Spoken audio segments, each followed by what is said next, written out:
Now at 10 o'clock, we start with a 12 News weather alert. A live look at downtown Phoenix this Easter Sunday night. You can see some raindrops on the camera outside of the 12 News studios here at 2nd Street and Van Buren. You can also see those flags whipping in the wind from those gusts that we've also been experiencing. It has been a wet and soggy weekend across Arizona, and the storms are not over just yet. 12 News has complete live team coverage of the wet Easter weekend here in Arizona. Meteorologist Ginger Jeffries live for us tonight in the high country, tracking conditions in Flagstaff. We'll get to her in just a few moments, but first, we start with meteorologist Lindsay Riley with a look at what's popping up right now on radar and a look at what you can expect as you walk out the door to head to work and school first thing in the morning, Linz. Well, Jonathan, we are tracking two plumes of moisture, one across western Arizona, this one impacting the valley, more thunderstorms moving in, and then another one across the eastern part of the state. Snow coming down in the White Mountains, heavier rain down toward Tucson.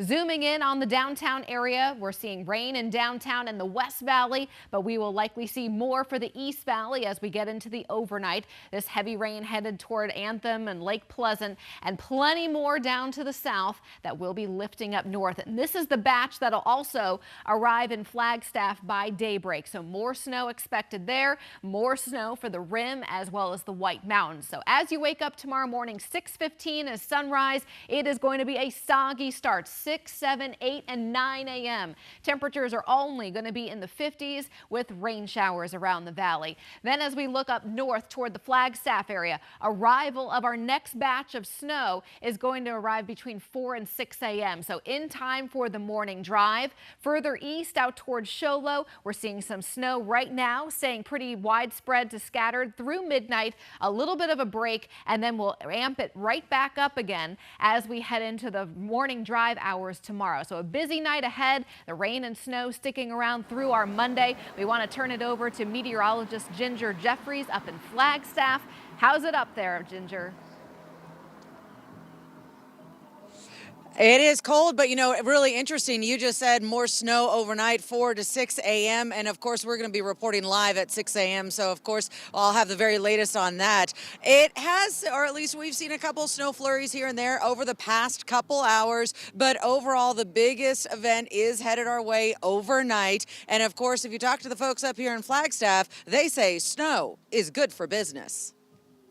This spring storm didn't slow down people wanting to head up to snow country. Staff at Collins Irish Pub downtown said after clearing off the sidewalks in the morning, they were ready to go. We're all responsible for our storefronts out here, so yeah, we get out, hit the shovel, get the exercise in for the day. This was a pretty light snowfall. It sucks when it's, a foot or two, and then you got to be out there all for a good 30, 40 minutes. Galaxy Diner on the famous Route 66 was another hot spot on a cold day.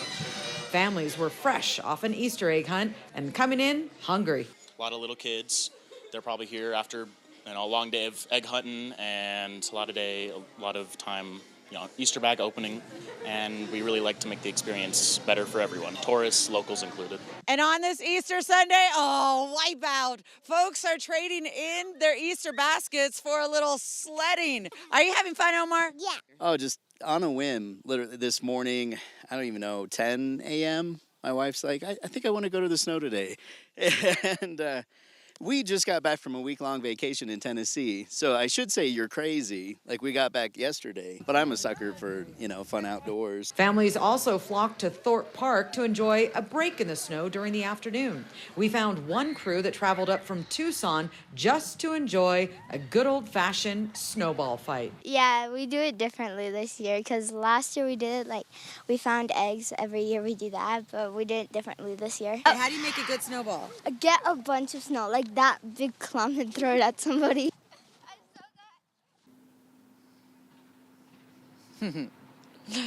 So obviously lots of folks are having fun in the snow. And I got to tell you, we were out here a couple hours ago and the snow was still pretty packed up high. As you take a look across the street right now, the snow is melting rapidly. I find this ironic since, Jonathan, you and I hate the cold. I have about 16 layers on. It's 30 degrees outside right now, but obviously at 2 degrees below the point of freezing. That's still not quite warm enough, or cold enough, I should say, to hold on to the snow. We are live in Flagstaff. Jonathan, back to you in the studio. All right, I will say this, no matter how much you layer up, it's still going to be freezing out there, Ginger.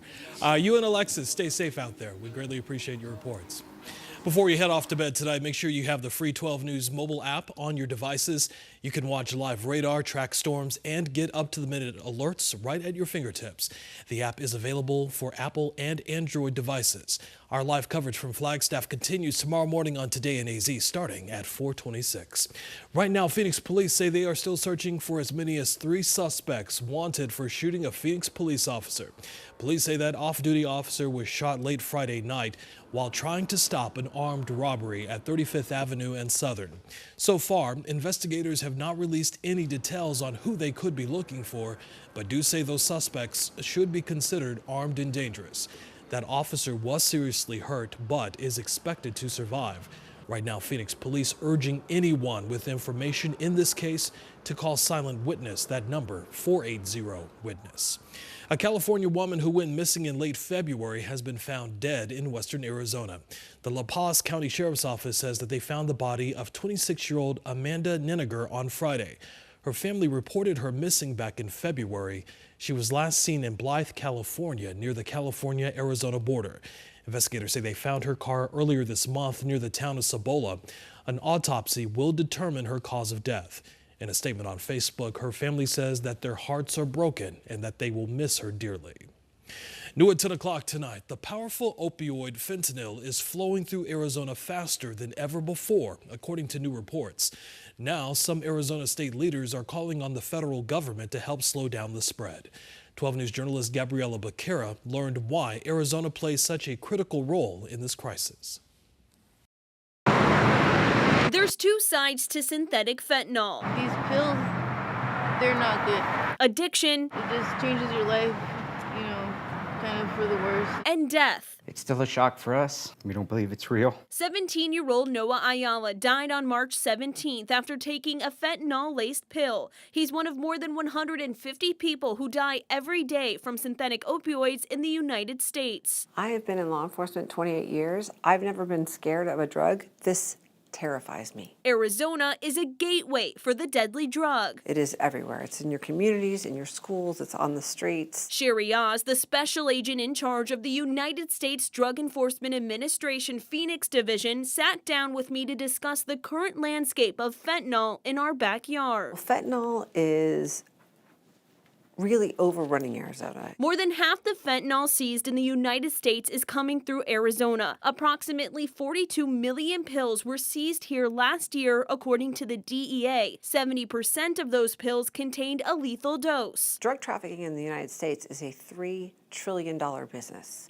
So with a $3 trillion motivator, they will find a way to bring it to this country. Oz says her department is going after the source. The Sinaloa cartel is manufacturing fentanyl 24/7 and bringing it to the United States by any means possible. They are bringing it in via air, they're bringing it in through tunnels, through drones, every way that you can imagine, but the most common thing that we see always is people. Customs and Border Protection spent millions on X-ray scanners that would help detect fentanyl coming from Mexico. Attorney General Chris Mays recently asking Congress to fund the installation of these scanners at the border. Right now, they're sitting in warehouses. DEA is going to participate and be actively involved in the enforcement of fentanyl.